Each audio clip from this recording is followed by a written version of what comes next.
Heat pump water heaters. Should I consider one? It depends.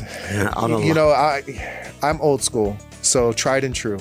If I have an electric system, because most heat pump water heaters are electric, I kind of like the Marathon heater. It's built to last. It doesn't have a steel tank. The heat pump water heaters are pretty expensive, and I'm not sure that the savings for the energy is there just yet. We talk about heat pumps for our air conditioning, and what a heat pump does is it moves heat. When it's your air conditioner in the house, it doesn't move cold into your home. It moves all the heat out of your house.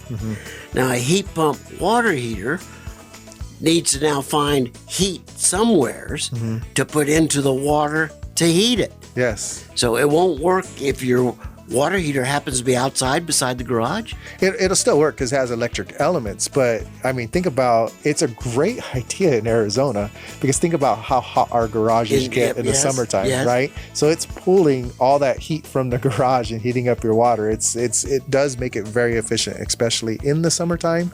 The cool thing about it too is the exhaust is actually kind of cool air. So you're pulling the heat out and the exhaust is pushing a cooler air into the garage. Yeah. A safe cooler. Yes. Yes. You know, it's just the old school in me personally is the more things on something, the more moving parts, the more things that are going to fail. I'm kind of still stuck in the tried and true. This works. This is lasting a long time.